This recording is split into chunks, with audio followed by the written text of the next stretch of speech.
What's up, everybody? Welcome back to yet another episode of All Things Equal with Jason Dutch. Right now, you're looking at the title screen. Enough of that, though. You don't want to look at this anymore. Hello. So, today, we're going to talk a little bit about our buddy, our pal, guy I just love talking about, this fine gentleman here, Justice Brett. It wasn't me. I remember that song from the 90s. Call me red-handed, banging on the bathroom floor. It wasn't me. Always deny, right? So, okay. The name of the show is All Things Equal. And I'm going to keep it real. So here's my opinion on what's going on with Brett Kavanaugh. First of all, just to put a little bit of backstory into what's going on here.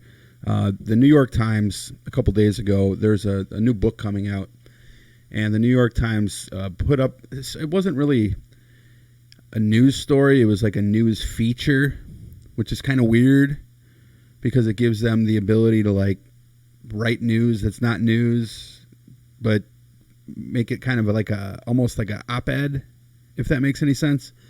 But it's kind of strange where the story was at in the paper, but nonetheless. Deborah Ramirez, who we first heard her name last year, around the same time as the Christine Blasey Ford accusations against Brett Kavanaugh while he was in his confirmation hearings for the United States Supreme Court after being nominated for that position by President Trump. So I'm going to segue back to the original Kavanaugh situation during this video, but I want to start talking about Deborah Ramirez here first. So in the New York Times, while at Yale, Ramirez says that while she was at a party drinking, and there was a lot of drinking going on, which it's college, and you expect that. I was in college too. That soon-to-be Justice, or one-day Justice, Brett Kavanaugh, while a young rambunctious youth, boys will be boys, as they say, thrust his penis into her face, which caused her to swat it away, causing her to inadvertently touch his penis. So, first of all, about this. So, this particular story, if it happened, then Kavanaugh's a dick. Literally and figuratively in this particular case. So this is charge obviously also not quite as malicious, shall we say, as the blasey-ford, which we'll talk about in a minute. But the first thing I want to talk about with this is, one of the members of the squad is voting to impeach Kavanaugh because of this. The New York Times article omitted a couple of facts where Ramirez said that she wasn't able to definitively say that it was Kavanaugh, and then took 6 days with her lawyer to determine, that she was pretty sure that it was Kavanaugh. None of this would hold up in court. FBI obviously refused to look at the case. Some shoddy reporting by the Times, and probably an ill-advised impeachment article of impeachment filed by one of the members of the squad, and which was also supported by a few other members of Congress so far, and I'm sure more will jump onto this. First of all, as far as impeachment goes, I don't think this is, number one, impeachable. Number two, I don't think that it's a very good use of our time or taxpayer dollars, because, frankly, we have a Republican Senate, and they are not going to impeach Brett Kavanaugh. And you have to go beyond the House and into the Senate to impeach a president or a Supreme Court judge. So there's a podcast we're friendly with called Drawing the Line, our friend Nate Tracon. And he was talking about this earlier today and said that if Kavanaugh was guilty, why would he admit to it when he could just deny it like Trump denies everything? Because whether or not you admit or deny, they're going to come for you one way or the other. We saw this with Ralph Northam. We saw it with Fairfax, also in Virginia. We're probably going to see it with Justin Trudeau, who was in brown face, we found out today, with that crazy hair of his, I'm sure, flapping in the breeze, playing an Arabian Night. But I don't necessarily agree with that. I think that look, I did some dumb stuff when I was a kid, right? I don't know that I did this, but I probably did almost as bad of stuff. And I could tell you this right now. Look, I did a lot of stuff when I was 17, 18, 19, 20, 21 even. That Jason today finds repugnant, right? My kids, I'm sure, do stuff today that they will find repugnant when they're older. We are not perfect people. We all have flaws, right? Now, Brett Kavanaugh, if he remembers this, which he was obviously a drunken slob, probably way more drunk than I was in college, because it seems like this guy was partying every day. I like beer, Senator. Don't you like beer? Idiotic. But anyway, if he had did it and he just said, hey, you know what? I obviously was at a lot of drunken parties. I don't recall this. But if it did happen, I would sincerely apologize for that, although I do not recollect that whatsoever. But I do know that I was, often at parties, and I often was under the influence of alcohol. The problem with Mr. Kavanaugh, as we take a look at him again here, is that he's fiercely defending his character. And I'm going to start talking now about the original case with Christine Blasey-Ford. And actually, there was another case as well by some guy named Steyer, who said that another person at Yale had grabbed Kavanaugh's penis and pushed it in front of another girl. So I guess his penis was just completely always on display at Yale. Just walks around with his zipper down. Wang out Willie. But the problem here becomes how it appears to me that Kavanaugh has created for himself a facade that he is Mr. Pure. And that anything that would go against this narrative that he's created for himself as Mr. Pure, maybe he advertised himself as Mr. Pure to his wife. And his wife would not be so welcoming of a guy who thrust his penis into people's faces because he swore to her, honey, I swear I'm a virgin. I swear I'm a virgin, never had sex ever before. Because the Bible says that I should never have sex, even though it doesn't. We'll talk about that on another show. Okay? But I swear I was a virgin. Oh.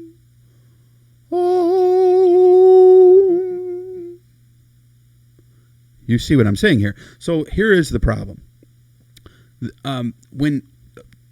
First of all, what happened with Blasey-Ford sounds pretty credible. If you listen to Blasey-Ford's statement, she was very credible. Kavanaugh looked like a man who was about to lose everything, and the only chance that he had to get out of it was to deny. Simple. Now, you can say, you know what, I believe Kavanaugh no matter what. He was a great man. They're trying to, the Democrats are just trying to defame a great person, a great man. You don't freaking know him. You don't know a damn thing about him. I bet you're real quick to believe this Antonio Brown allegation, which is probably true. Antonio Brown seems like a jerk. But you know what? Why is it that you're so fast to believe the Antonio Brown allegation, but you're not so fast to believe the Kavanaugh one? Shocking. Why do you think that could be? Well, if you're going to be honest with yourself and say, well, it's because Antonio Brown's kind of a jerk, so it wouldn't surprise me, that's fine. I'll give you credit for that one. But you know what, Kavanaugh, kind of a jerk too. Let's be honest with ourselves. The way that he more or less supported the outcry against Blasey-Ford by the right was disgusting. Okay? Now, let's talk about Christine Blasey-Ford real quick before we jump off here. I want you to be straight about this situation. A lot of people think that Christine Blasey-Ford, Dr. Ford, came up at the last minute because she wanted to keep Brett Kavanaugh from being confirmed into the Supreme Court. Now, first of all, none of this would have happened if Moscow Mitch hadn't screwed Merrick Garland out of his rightful Supreme Court seat, number one. Number two, Trump, when Kennedy decided to resign, Trump was really quick to pick Kavanaugh. Now, when there was a short list out there, I thought Kavanaugh was probably the best of those 4 or 5 on the short list because I looked at the judicial record right away, And I listened to some conservative shows to find out who they supported, and they supported other people, not him. They said he was too liberal. So that was definitely the guy that I wanted. I want the more moderate guy. I believe a justice should be somewhat moderate. Okay, I think RBG is too liberal. I think Kavanaugh and Gorsuch, and especially Clarence Thomas, are too conservative. But with blasey-ford, she reported this, they said, as early as, I think it was, and off the top of my head right now, I think it was 2011, in a marriage therapy session. So this was documented. She just didn't talk about it. And by the way, only about half of domestic violence is reported. And you think that's bad? Only 23% of sexual assaults are reported.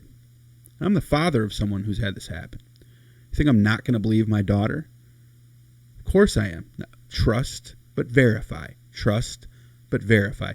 Now, the problem with sexual assault is it's often hard to prove. When we contacted the police department, in my own anecdotal experience, the police department almost begged us not to file charges. Okay? Bakersfield Police Department, by the way.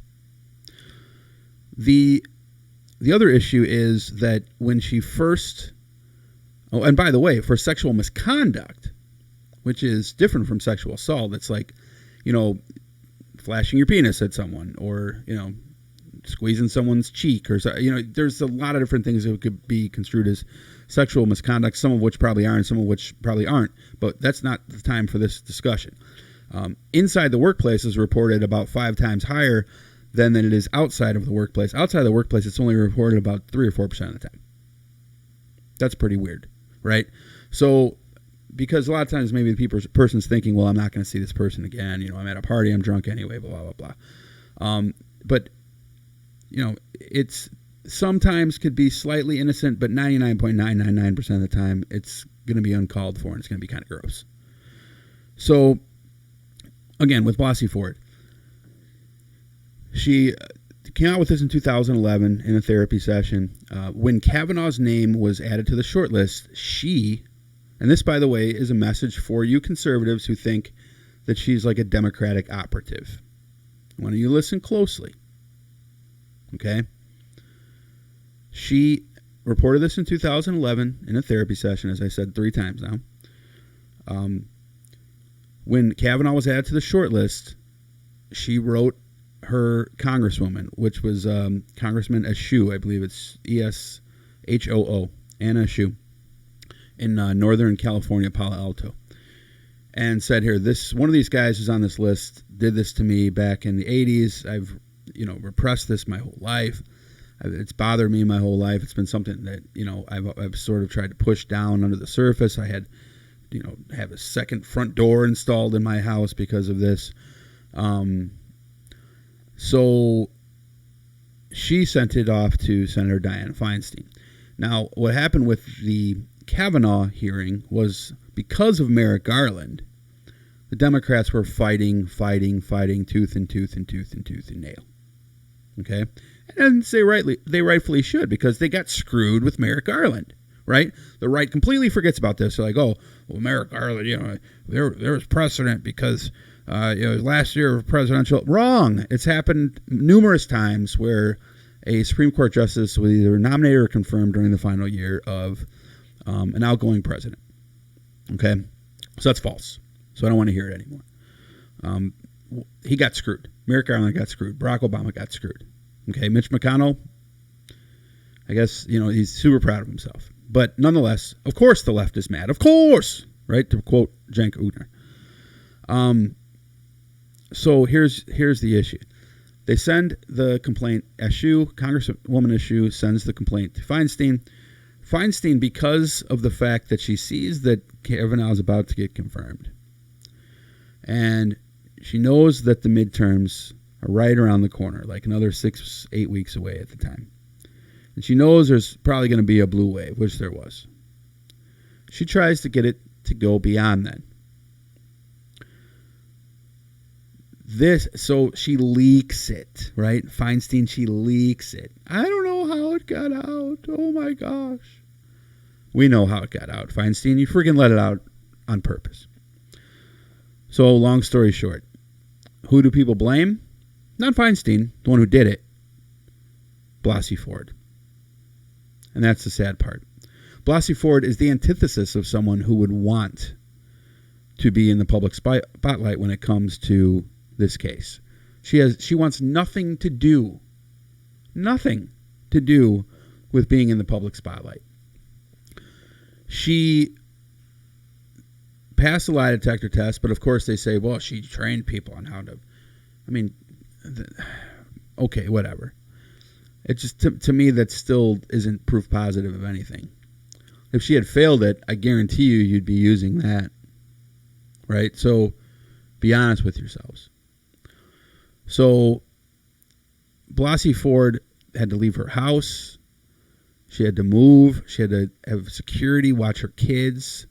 It was just ridiculous the way that she was chastised by the right evangelical wing, which is sad, for basically coming out about something that has bothered her for her whole life and that she thought people should know about. But that didn't stop the right from trying to rip her down and paint her as some sort of Democratic operative, which was completely false. By the way, still waiting for the book that Sean Hannity swore she was going to write. Okay? So leave Blasey-Ford alone. She is really owed an apology by the entire Republican Party, to be honest with you. Anybody who supports Kavanaugh. This news story, significantly less credible, significantly more choppy reporting, but they're out to get the guy because, you know, he got away with something that he probably did, but he doesn't remember it because he's drunk. You know, maybe, and the fact that she doesn't remember where it was or no one's corroborating the story, of course they're not. You know, like, people want to be involved in this. They see what's happening to Blasey-Ford, and then what are they going to be painted as? Another Democratic operative and have to have a security watch their kids as they go to school? Are you kidding me? That's not the world we live in anymore. We live in a social media world where people can follow you wherever the hell they feel like doing. So it is absolutely not shocking to me that nobody wants to verify her story, even if they did have the facts. I guarantee you Mark Judge knows the facts. Funny how he got off the hook, too. So, you know, now, would I say, Kavanaugh, you can't be on the Supreme Court if you did that? Well, it kind of depends how Kavanaugh would have replied to it. He would have said, you know, if he would have came and he said, you know, I remember her. I remember kissing her. It's super vague. You know, I was probably drinking. It was a long time ago. I can assure you that I would never have tried to do anything against her will. If she took it as that, I'm very sorry. And then just like, but like, this is absolutely not who I am. Instead of this face, I would have responded to it a lot differently. I would say, okay, you know what? People make mistakes. I'm more worried about what you've done lately. But we all know that he was only put on the Supreme Court for one reason. That was because he felt very strongly that a sitting president could not be indicted. And that's why Trump wanted him. So, unfortunately, this is not probably going to be the end of it. But sadly, we'll have to see what happens next. So I hope that folks listen to what I said about Kavanaugh, especially about the Blasey-Ford incident, which I think is the far larger incident, the far more critical incident to just the way that women are treated, those who are brave enough to come out after they've been assaulted or perceived assault, whatever the case may be. You know, it still bothers them, even if it's even if it's just perceived and the guy didn't mean anything. I'm sure that has happened in the past. You know, but it doesn't change how it affects the woman. Right? So, yeah, we have to believe women, but we do have to verify, you know. And the fact that there wasn't evidence doesn't really mean anything. And I'll end on this because my friend Nate also said that just because there's no evidence doesn't mean that it's not true. He didn't say this. I think it was Jimmy Fallon who said it, and he kind of ripped that apart. Absolutely. that is a true statement that Jimmy Fallon made, even though my friend Nate on his podcast said that was a silly statement. Look in the Bible. There is no evidence that Abraham existed. Yet, people say that it is true. There is no evidence that Moses existed. Yet, people say that it is infallible and true. Your perception equals your belief system, right? So if I tell you that I went in the bathroom just now, right before I went on the podcast, there's no evidence of that because the camera wasn't on. But it could be true. I could be lying. I am lying. I didn't really go to the bathroom right before the podcast. But if I had, it would be true, right? So you don't have to have evidence for something to be true. You just don't. What's true is true. And what's true is, as usual, both sides are jacked up. Because all things are equal. We'll see you next time. Thank you for watching.